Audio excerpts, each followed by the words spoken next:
It was March of 1971. Zev Siegel, Gordon Bowker, and Jerry Bowser were eating lunch, not enjoying a crappy cup of coffee. The coffee of Seattle was so unpalatable to the three that they had resorted to traveling to Vancouver in search of quality beans. During this lunch, Bowker proposed a revolutionary question. What if we didn't have to travel to another country to get coffee? While none of them knew it, this brilliant idea set a series of events in motion that would eventually culminate with the rise of the most iconic coffee chain in world history, Starbucks. On this episode of Every Last Crumb, we explore how Starbucks built their Caffeine Kingdom. Starbucks is big, really big. In 2022, the company's net revenue was $26.5 billion. They have over 35,000 locations worldwide, and year over year, they are expanding. How did this happen? Siegel, Bowker, and Bowser opened the first Starbucks in 1971 just north of the Pike Placer district of Seattle in a building that was condemned just a few years later. That's right, all the tourists taking pictures in front of the flagship Starbucks are liars. That location wouldn't be opened until 1975.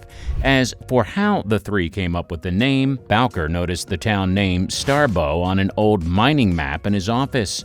Immediately recalling the Starbuck character in Moby Dick, he phoned the other two and they agreed. They hired designer Terry Heckler to create the logo, an image of a bare-chested, two-tailed mermaid who enticed customers into the store, evoking images of the sea as they entered. For Seattle, this worked great, but when they really started expanding, the logo would obviously have to be redesigned. In the beginning, the three entrepreneurs didn't even sell brewed coffee, instead focusing on selling whole beans, coffee grinders, and different paraphernalia for brewing. The only coffee they did brew was offered to customers as free samples to entice them into the store and feature their selection of wholesale beans. Starbucks originally sold beans roasted by a man named Alfred Peet, a European immigrant from the Netherlands who had been living and breathing the coffee business since he was a child. Pete ran a bustling coffee shop in Berkeley, California, and helped advise Starbucks' early enterprise before instructing them in the art of roasting. The early years of Starbucks were not easy. The three business partners were successful for small-scale coffee sellers, expanding to a couple more locations throughout the 70s, but they still hadn't quite found their identity. After enduring a devastating coffee crop freeze in 1975, Siegel, Bowker, and Bowser needed to take out a $95,000 loan just to stay afloat. But through the late 70s into the early 80s, things steadied, and the owners of Starbucks were extremely successful at creating the kernel of what would become a global enterprise. And in 1982, when a young man from New York by the name Howard Shultz encountered the young and energetic company, he fell in love. Because he was sharply dressed in a suit and tie, he didn't immediately fit in with the Patagonia-wearing Seattle crowd. But after repeatedly pitching himself to Siegel, Bowker, and Bowser, the three hired Shultz as the director of retail operations and marketing. The trajectory of Starbucks began to truly take form. In 1983, Shultz took a trip to Italy and fell in love with coffee culture in the beautiful country. He was captivated by not only the quality of the espresso being served, but also by the intimate experience shared by customers and baristas within the coffee houses. Shultz believed that by bringing the coffeehouse concept back to the United States, Americans would flock to such a place to enjoy a cup of coffee, socialize, or unwind in a comfortable atmosphere. When Shultz arrived back home, he shared the experience he had in Italy with the owners and pushed for more emphasis to be placed on espresso bars. While they recognized the appeal of selling brewed coffee, selling cups at some of their stores in the early 80s, Starbucks' original owners had been reluctant to focus on this element of the business because they knew the profit margins were slimmer on brewed coffee than on wholesale beans. Shultz saw past the present and envisioned a future where selling cups of coffee would create a caffeine kingdom.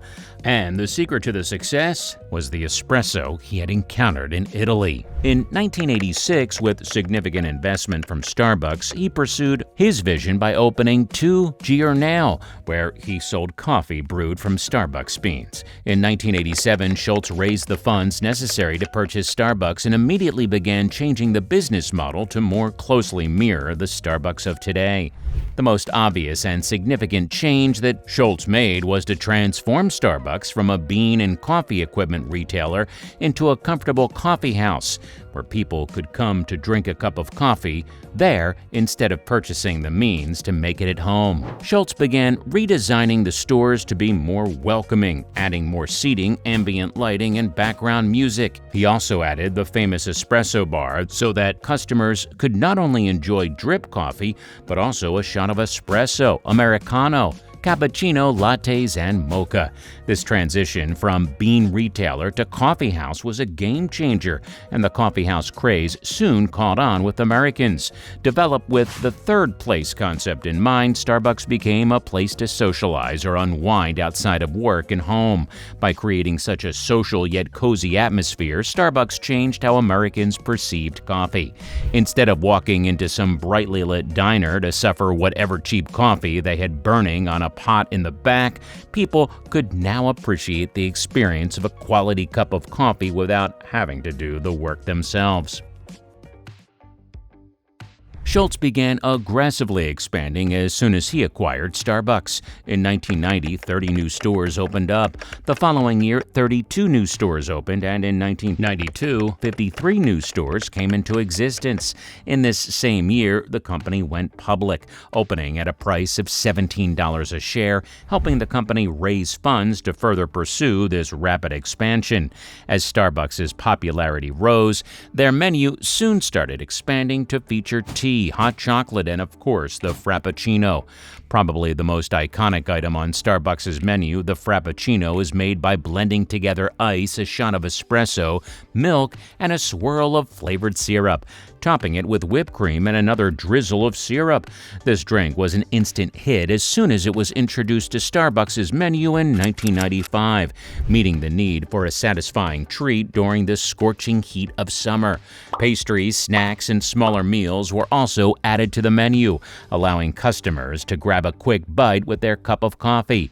Soon, Starbucks were popping up on corners everywhere throughout the United States, and Shultz soon set his sights on the international coffee scene.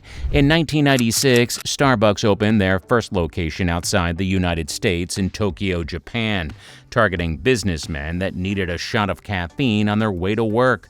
Starbucks successfully carved a space for itself in the Asian markets, opening stores in China, South Korea, Taiwan, and Singapore. Starbucks also began their expansion into Europe, opening their first store in the UK in 1998. Later, stores would be opened in Germany, France, and Spain. Starbucks also looked southward and opened locations in Mexico, Chile, Argentina, and Brazil. In each new country, Starbucks adapted their menu to reflect local cultures and tastes, ensuring their appeal would reach the broadest base possible across international markets. Since they first started opening stores in other countries almost 30 years ago, Starbucks has expanded to operate in more than 80 countries today. We think it's safe to say that whatever they were doing was working. Aggressive expansion domestically and internationally worked well until it didn't. In 2008, the financial crisis severely impacted Starbucks, forcing them to shut down hundreds of locations. Having stepped down as CEO in 2000, Shultz came back to this role in 2008, helping Starbucks to refocus on its core values and recenter the business model. In 2008, the company concentrated on improving the quality of the coffee, enhancing the in-house experience, and investing in employee training and development. In 2009, Starbucks developed an app that allowed people to accumulate rewards with each purchase, place orders remotely to pick up drinks, and store payment options to quickly make transactions. This online app that customers could access through their phone was innovative and ahead of its time, setting the industry standard for years to come. The loyalty program helped drive sales and create an even more devout customer base, and the online ordering and rewards program have since been an essential element of Starbucks stores everywhere. In the 2010s, Starbucks was beginning to feel the effects of criticism directed towards the company's sustainability practices. When you have thousands of stores selling thousands of cups of coffee a day, you generate a lot of waste. In this decade, Starbucks began selling reusable cups and offering incentives for customers to use them. Starbucks also began redesigning their cups to use less straws and to use more recyclable and compostable material. However, the company still faces much scrutiny over its environmental footprint. Starbucks also tried to start buying their beans from more ethical sources, partnering with fair trade organizations and establishing guidelines that promoted fair wages, community development, and sustainability practices among the farmers who grow the beans. Today, Starbucks claims to ethically source 99% of their beans. Finally, the company has also received criticism for being a demonic satanic cult or something like that. After offering seasonal cups that featured reindeer and ornaments in years previous, in 2015 the company rolled out a rather subdued design for the Christmas season. This infuriated many Christians and became a flashpoint in the so-called War on Christmas. In subsequent cup designs, Starbucks has been accused of pushing controversial agendas, and some even believe their logo to be a pagan symbol with demonic connotations. Despite these controversies, real or imagined, Starbucks has persevered through them, with people still adoring their drinks all over. So what are some of the most memorable drinks in Starbucks history? We already mentioned the Frappuccino and how customers can enjoy the various iterations of espresso. But when we're talking all-time great drinks at Starbucks, we have to mention the pumpkin spice latte. Nothing screams autumn like a white girl with a pumpkin spice latte, a scarf, and some Uggs. But people of all creeds, colors, and genders can enjoy this delicious concoction. Another seasonal favorite is the peppermint mocha, served in the iconic red cup during the colder months. During the summer, cold drinks like the pink drink, the strawberry acai fresher, and a strong iced cold brew can be enjoyed. One of the main reasons people adore Starbucks so much is because the drinks are so customizable. Much to the chagrin of baristas everywhere, customers can very specifically order their drinks to include particular milks, syrups, and proportions of ice. This allows customers to not only enjoy the diverse array of menu options, but also to get creative and make their own special drinks. So what's your favorite coffee spot? What about your favorite chicken sandwich spot? Watch how Chick-fil-A built its chicken empire right here.